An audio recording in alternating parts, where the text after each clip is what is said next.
वशद कनागले राज कसानी उश्ते पद उश्ते पेशेंट मगब कने गया ते चचूना असाजा के अस्ती रूचे हवाले मामन्ना हिफ्जा गप्पे ते चुमगो के माँ वती मेहमान अनि वदार कने गए तो मैं गुमा मशाइल में रुचि साड़ी वशद कने मशाइल ती मराइश साकियत का बाहर जरता और दो मेहमान मैं गुमा दिन तेरा साड़ी बीते चे कने कराची है दोस्ते ना ट्रैफिक और बाकी इशूज सख्त बाजा के मर्दम लेट भी हम एक का जल्दी बेका तब भी लेट भी बहरहाल ती मेहमान ने वगैरह में मराइश दिमा बरी अस्सलाम वालेकुम।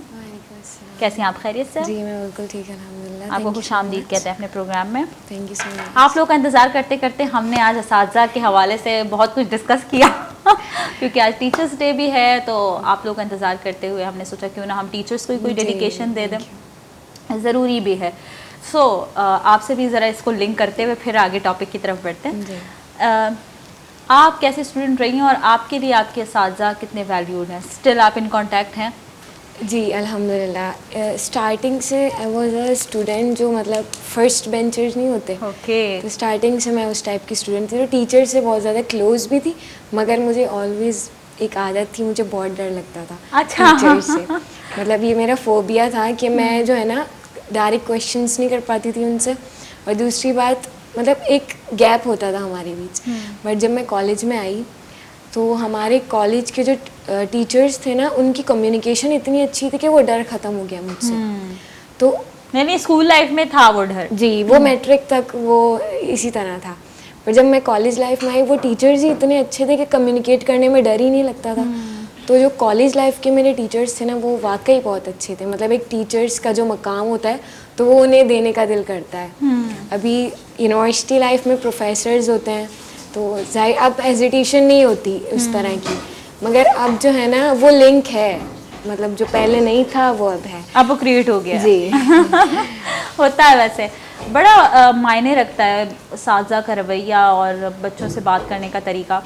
ये आपकी ज़िंदगी में बड़ी छाप छोड़ देता है। इंसान, मैं कहती हूँ ना हमेशा कि एक बच्चा जो है ना वो एक क्ले की मानंद होता है, उस्ताद के हाथ आते आते तो वो उसको शेप देते हैं, तो उसकी पर्सनैलिटी जो बनकर निकलती है वो एक्चुअली उन सब का मजमू होती है। लाइक पेरेंट्स अपनी तरफ से उसको शेप दे रहे होते हैं, उसकी मरम्मत कर रहे होते हैं। और असातिज़ा सबसे इम्पॉर्टेंट रोल इसलिए भी कहा जाता है क्योंकि बच्चे का सबसे ज़्यादा वक्त अपने असातिज़ा के साथ गुजरता है, स्कूल में गुजरता है, 5-6 घंटे वो वहाँ गुजारता है। उसके बाद now days all we know के एक सिस्टम बन गया है, जिस स्कूल में हम पढ़ते हैं उसी में हम ट्यूशन्स भी दे रहे होते हैं, तो 3 घंटे फिर आप वो ऐड कर लें तो 6 और 3 घंटे और ऐड कर लें, मतलब लगभग 8-9 घंटे बच्चा सिर्फ अपने असातिज़ा के सराउंडिंग में गुजारता है। तो वो बहुत वैल्यू रखती है ये बात कि उनका रवैया कैसा है, वो किस तरह की तरबियत दे रहे हैं, वो कैसे उनसे बात कर रहे हैं, ये बहुत मायने रखता है। बहरहाल असातिज़ा को भी हम जाना यहाँ पे कहेंगे कि बिल्कुल ऐसा ही है कि स्टूडेंट का रवैया भी मायने रखता है। ऐसा नहीं है, दोनों तरफ से जो है ना वो बैलेंस होना ज़रूरी है। ऐसा ना हो असातिज़ा भाई कॉल करने लग जाएं ये क्या है खैर शागिर्द भी उनको चाहिए कि वो रूहानी माँ बाप की कदर करें और उनको वैसी ही इज़्ज़त दें जैसे वो अपने पेरेंट्स की करते हैं जी। क्योंकि ज़रूरी है कि आप पे एक तरह से लाजिम है कि ये कर्ज़ है उनका कि वो आप पर इतनी मेहनत करते हैं, इतनी मोहब्बत वो आपको देते हैं, इतनी शफ़क़त से वो आपको पाल पोस कर एक तो बड़ा पेरेंट्स कर रहे होते हैं और साथ साथ वो आपको शेप दे रहे होते हैं आपकी पर्सनालिटी। अब तो वाकई गिव एंड टेक का भाई ज़माना शुरू से रहा है इज़्ज़त दो इज़्ज़त लो, तो ये सिलसिला चलता रहता है। एनी हाउ असातिज़ा मायने रखते हैं, लेकिन स्टूडेंट्स का जो रवैया असातिज़ा को लेकर है, पहले तो कहते थे कि उस्ताद को देकर काम जाता था इंसान जी, और अब अल्लाह माफ़ करे मतलब लाइक असल में पहले जो था ना वो उस्ताद को माँ से ज़्यादा तरजीह दी जाती थी, मगर इस दौर में जो है ना पेरेंट्स इतने सेंसिटिव हो गए अपने बच्चों की तरफ कि अगर उस्ताद डांट भी देना तो वो कंप्लेन कर देते, तो उस्ताद भी ज़रा डरता है कि अगर मैं उसको कुछ कहूँ तो मेरी कंप्लेन ना हो जाए उससे। तो अब उस तरह नहीं, अब फ्रेंड्स की तरह होता है उनके बीच जो कम्युनिकेशन होती है। पहले एक उस्ताद होता था, एक स्टूडेंट होता था, अब दोनों दोस्त होते हैं। अच्छा, आपको क्या लगता है ये फ्रेंडली रिलेशनशिप जो स्टूडेंट टीचर्स का है किसी हद तक नुकसानदेह नहीं? अगर उसको प्योर तरीके से लिया जाए तो बिल्कुल भी नहीं है, क्योंकि कुछ स्टूडेंट्स होते हैं मेरी तरह ओब्वियसली जो डरते हैं। जी बिल्कुल, उस वजह से वो पढ़ाई से भी पीछे रह जाते हैं। और कुछ तो ऐसे होते हैं कि उस डर की वजह से वो स्कूल्स छोड़ देते हैं, उस डर की वजह से उनकी पढ़ाई का नुकसान होता है। मगर फ्रेंडली इस तरह से अच्छा है कि वो पढ़ाई अच्छी तरीके से कर सकते हैं, उनमें डर नहीं होता। मगर हम इसको कहीं और ले जाएं तो वो शायद उस तरह ना हो। मतलब फ्रेंडली भी एक लिमिट होती है, हर चीज़ की एक लिमिट होती है। अगर उस लिमिट से हम ज़्यादा बढ़ जाएं तो ये फ्रेंडली माहौल जो है ना, ये नुकसानदेह हो सकता है। इन सेंस में ये कह रही थी क्योंकि मैंने देखा है पहले जो है वो असाजा की रिस्पेक्ट की मैंने जैसे बात की कि उनको वो तरजीह दी जाती थी, उनको वो दर्जा दिया जाता था। नाउ डेज़ अब स्टूडेंट्स चूँकि बिल्कुल फ्रेंडली हो गए हैं तो वो ये भी भूल जाते हैं कि एहतराम नाम की भी कोई चीज़ होती है। हमारे बेशक असाजा हमें फ्रैंक रख रहे हैं, हमें जो है ना वो अपने क्लोज रख रहे हैं ताकि हम अपनी हर प्रॉब्लम उनसे शेयर करें, लेकिन हम ये ना भूलें कि वो हमारे असाजा हैं, वो हमारे उस्ताद हैं, वो हमें सिखाने आए हैं। रिस्पेक्ट का वो लेवल टूटना नहीं चाहिए एक्चुअली। एनी हाउ बाकी बात आती है फेवरेटिज़म की। सॉरी मैं खुद एक टीचर रही हूँ, लेकिन हाँ हमारे यहाँ एक बहुत कॉमन चीज़ है जो हम फेवरेटिज़म रखते हैं कि ये बच्चा पढ़ने में अच्छा है तो ये मेरा फेवरेट है, वो बच्चा अच्छा है तो ये जी। पाकिस्तान में ये चीज़ जो है ना बहुत कॉमन है। मतलब जो स्टूडेंट जो है ना वो टीचर का फेवरेट होता है, वो हमेशा फ्रंट पे होता है, चाहे वो वर्थ हो उसका या ना हो, पर वो फ्रंट पे होता है, हर चीज़ में आगे होता है। और जो ना हो ना, कुछ टीचर जैसे होते हैं वो अपनी दुश्मनी निकालते हैं पता नहीं क्या, तो जो है ना वो उसको हमेशा ही पीछे रखते हैं। Exactly. मगर मतलब वो पढ़ाई में भी और कमज़ोर हो जाता है अगर वो ऑलरेडी कमज़ोर है। मगर अब्रॉड में कुछ ऐसा सीन है कि जो बच्चा सबसे ज़्यादा कमज़ोर होता है ना उसे हमेशा फ्रंट पे रखा जाता है ताकि उसकी ग्रूमिंग ज़्यादा हो। तो पाकिस्तान में मुझे इस चीज़ की थोड़ी कमी लगती है कि उन्हें पीछे रखा जाता है, उसकी वजह से जो है ना इनको उनका कॉन्फिडेंस लो होता है, उनका जो मोटिवेशन है ना वो बिल्कुल नहीं रहती है उनमें। अच्छा मशाल, आप क्या समझती हैं कि जो बच्चे हैं कम्युनिकेशन गैप जो क्रिएट हो जाता है एक स्टूडेंट टीचर के दरमियान, जैसे आपने कहा कि बैक बेंचर्स, मेरे लिए तो मैं समझती हूँ ये जो हम अल्फाज इस्तेमाल करते हैं निकम्मा, नालायक, और ये एग्जिस्ट नहीं करता है एक्चुअली। एजुकेशन फील्ड में तो आपको शोभा ही नहीं देता, आपको जेब ही नहीं देता कि आप ऐसे अल्फाज इस्तेमाल भी करें किसी क्लास में। आप कौन हैं, आपको किसने हक दिया कि आप किसी बच्चे को नालायक कहें? रब ने उसे किसी और सलाहियत से हो सकता है नवाजा। आपको क्या लगता है कि उस्ताद की क्वालिटीज़ में कितनी इंपॉर्टेंट क्वालिटी है कि वो अपने स्टूडेंट को, हर एक स्टूडेंट को, क्लास में मौजूद अगर 15 बच्चे हैं तो हर एक को जाने, उनकी सलाहियतों को भी और उनकी कमज़ोरियों को भी। ये तो एक इम्पॉर्टेंट एक टीचर की ड्यूटी है ये कि वो बच्चे को सही से समझे, उसकी कमज़ोरियों को, उस किस चीज़ से उसे मोटिवेशन मिलती है और किस चीज़ से वो डीमोटिवेट होता है, तो ये तो बिल्कुल ज़रूरी है। और दूसरी बात, टीचर का एक और ड्यूटी है उनकी कि वो अपने बच्चों को डीमोटिवेट ना करें। चाहे वो जितना भी नालायक हो, अगर आप उसे मोटिवेट करेंगे, उसकी इतनी सी चीज़ पे भी तारीफ़ करेंगे ना, वो दूसरे दिन उसको अच्छा करके लाएगा। एग्जैक्टली। अगर आप उसको ऑलरेडी, मतलब वो अच्छा है, ऑलरेडी ट्राई कर रहा है, मतलब एक दिन उसने गलत कर दिया तो आप उसको डीमोटिवेट करेंगे ना तो वो दूसरे दिन नहीं करेगा, दिन भी गलत कर दे। वो यही कहेगा कि इस दिन तारीफ नहीं मिली मुझे, तो नेक्स्ट डे क्या मिलेगा। सही बात है। और यूनी लेवल पे अगर हम आते हैं तो कहीं जाकर हमें ऐसा लगता है, माजरत के साथ यहाँ मैं थोड़े स्टूडेंट्स के हवाले से भी बात करूँगी, डोंट यू थिंक मिशाइल कि हमारे यहाँ एथिक्स की कमी है? कहीं ना कहीं हम यूनी लेवल पे पहुँच के भी हमें बात करने का तरीका नहीं आता।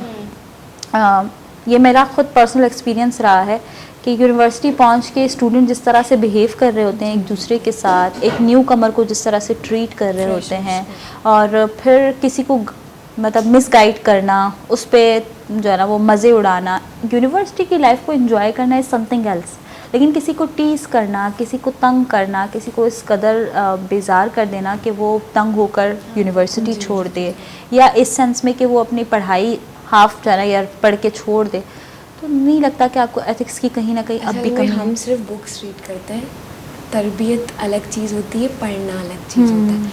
तो हम में जो है ना इस तरबियत और पढ़ाई के पीछे गैप आ गया है। हम तरबियत को छोड़ के सिर्फ ये करते हैं कि रट्टा लगा रहे होते हैं और हमें डिग्री लेनी है, उसके बाद हमें जॉब करनी है, करियर बनाना है। उसमें एथिक्स जो है ना, तरबियत कहीं साइड पे रह जाती है, मिसिंग हो गई है। जी बिल्कुल।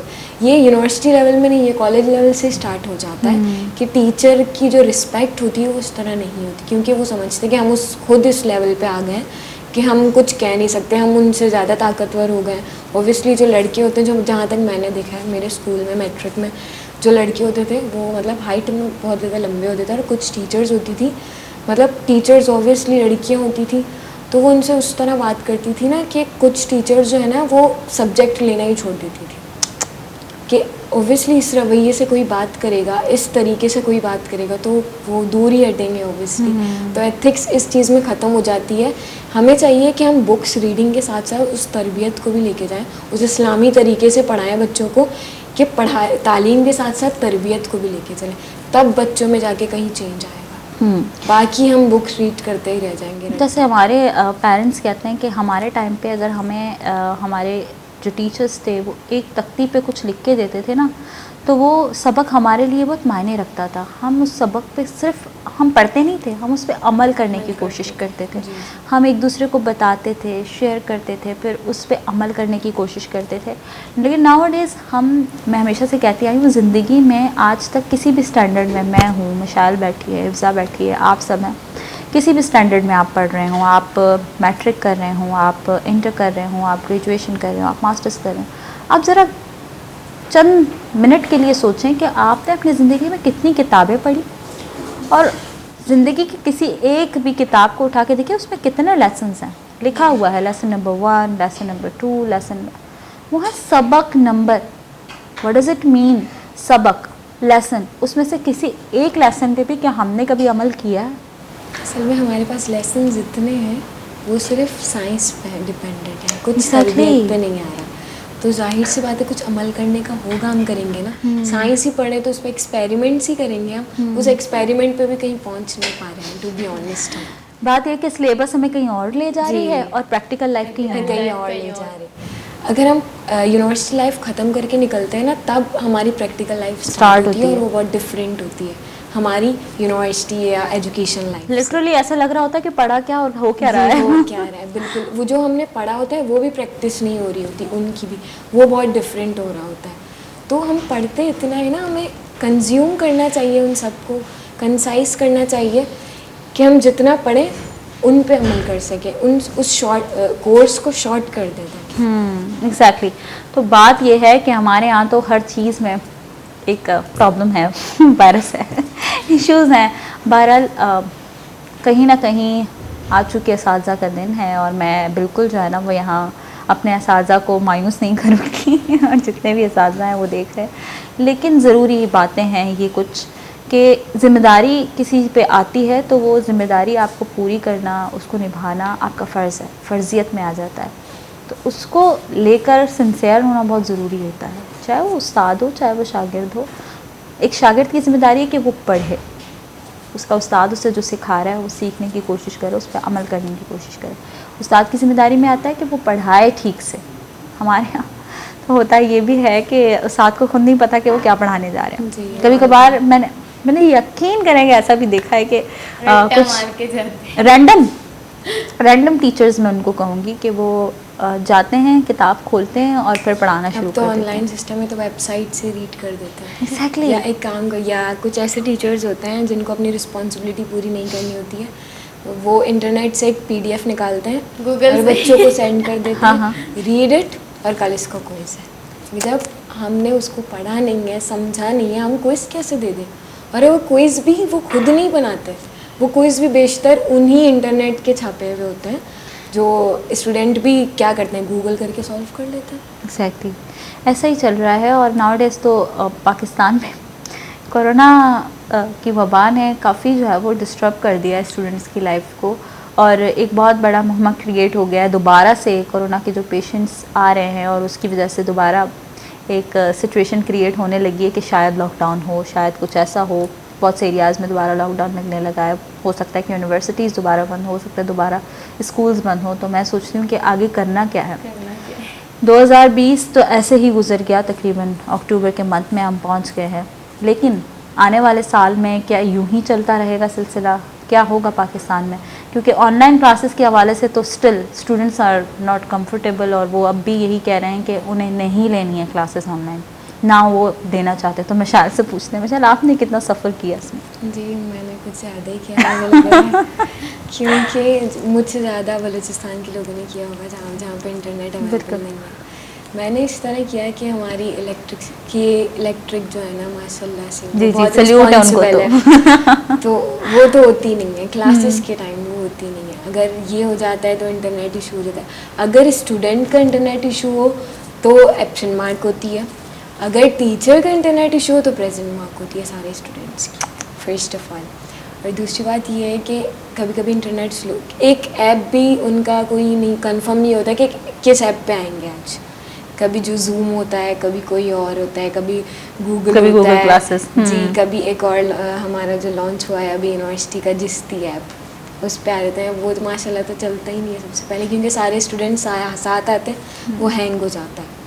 और दूसरी बात जो ऑनलाइन है ना, वो मुझे लग रहा है स्टूडेंट भी इतने कोई रिस्पॉन्सिबल नहीं है, इंटरेस्ट नहीं देते अलॉन्ग नहीं, मैं भी हूँ उनके साथ, क्योंकि टीचर का कोई फिक्स टाइम नहीं होता कि वो आएंगे। अगर वो आएँ भी, कुछ स्टूडेंट्स गायब रहते हैं। अगर मेरी क्लास में तकरीबन 25 स्टूडेंट्स हैं सेक्शन ए में, तो उसमें से तकरीबन 10 आ रहे होते हैं, 5 आ रहे होते हैं, उसमें टीचर क्या पढ़ाए? टीचर भी 15 मिनट लेक्चर दे के चले जाते हैं, PDF भेज देते हैं, पढ़ो। और एक तो इंटरनेट का इशू, वो भी हमें पे करना पड़ता है, जो सेमेस्टर फ़ीस है वो भी हमें पे करनी पड़ती है, बिल भी हमें अपना पे करना पड़ता है। तो मुझे समझ नहीं आ रहा है कि अगर हम ऑनलाइन क्लासेस ले रहे हैं तो ये सेमेस्टर फ़ीस किस बात की जा रही है? पढ़ाने की जी उनसे कहे हम खुद से पढ़ लेंगे गूगल से, वैसे भी आपने पढ़ाना है तो हम खुद से पढ़ लेंगे, कोई मसला थोड़ी है। नहीं तो मगर अब और जो एक और बात, जो स्कॉलरशिप्स आती हैं ईयर पर ईयर, वो भी जो है ना इस बार बंद हो गई है शायद, क्योंकि मेरी यूनिवर्सिटी की बंद हो गई है, मुझे बाकी नहीं पता। तो ये हाल है स्टूडेंट्स का। आगे जाकर एज इफ अल्लाह ना करे, बहरहाल 2021 में यही कहा गया कि ऑनलाइन ही रहेगा सब कुछ, तो फिर क्या सबसे पहले वो जो है ना अपना तरीकाकार सही करें, बिल्कुल एक प्रॉपर ऐप बनाएं, उस पर पंचुअल रहें। यू रियली थिंक ऐसा हो सकता है? आई डोंट बहुत मुश्किल है, to be honest, I don't think so. मुझे लग रहा है ये 4-5 साल और चलेगा, उसके बाद शायद हम ऑनलाइन पे आ सकते हैं, पर मुझे नहीं लगता, क्योंकि अगर हम कहीं और देखते हैं तो सारा ऑनलाइन सिस्टम ही है, मगर पाकिस्तान में अभी तक तो क्लासेस ऑनलाइन सही से नहीं हो सकती, तो बाकी चीज़ें तो पाकिस्तान 70-72 साल से एजुकेशन और बाकी तमाम फील्ड में पीछे क्यों, सुस्त क्यों? क्योंकि हम एक तो अपने आप को बहुत ओवर स्मार्ट समझते हैं, और दूसरी बात हम ट्राई नहीं करते किसी चीज़ को, हम समझते हैं जो है ठीक है, बस खत्म। और बस कहते हैं कि मुश्किल नहीं होगा। मतलब जो इम्पॉसिबल है वो इम्पॉसिबल है, उसको पॉसिबल बनाने की कब हमें ट्राई भी नहीं करते। ट्राई नहीं करते, नहीं होगा हमसे, मुश्किल है, छोड़ दो। मैंने तो जहाँ तक मैंने ऑब्जर्व किया है ना, पता नहीं हम किसके मुंतजर हैं, मुझे तो ऐसा लगता है कि कोई जादू की छड़ी, कोई ऐसा होगा। हमारा जो मुल्क है वो बिल्कुल डिफरेंट हो जाएगा, जो वो न्यूयॉर्क बन जाएगा। नहीं, वो सोते ही हो जाएगा। हम एक गवर्नमेंट से इतनी उम्मीदें लगा देते हैं कि वो एक ही साल में या कुछ ही महीनों में पूरा मुल्क बदल देते हैं, ऐसा नहीं हो सकता।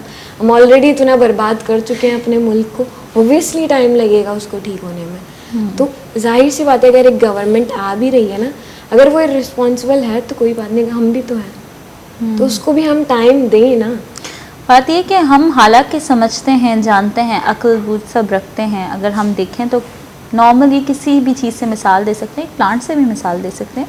उसमें सीड लगाना, उसको पानी देना, उसको उगने में, बड़ा होने में, तनावल होने में, तनावल दरख्त होने में बहुत टाइम लगता है।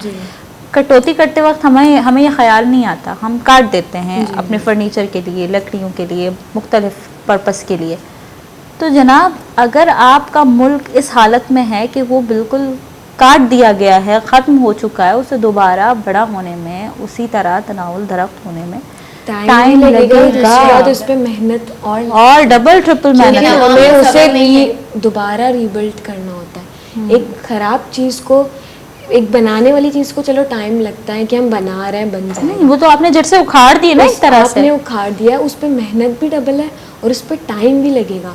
पहली बात, आप मेहनत करें, उस पर रिस्पॉन्सिबल रहें, पंचुअल रहें, और उस पर टाइम भी तो लगेगा ना, थोड़ा पेशेंट भी रहें उस पर। हमारे यहाँ पेशेंस है ही नहीं एक्चुअली। एक छोटे से ब्रेक का वक्त है, कसानी उश्ती इबादत का उश्तन वगैरह में पता का साड़ी में और शुमा देमते रहा गिंदे मारा किचन सेगमेंट है मैं घुमा में पे।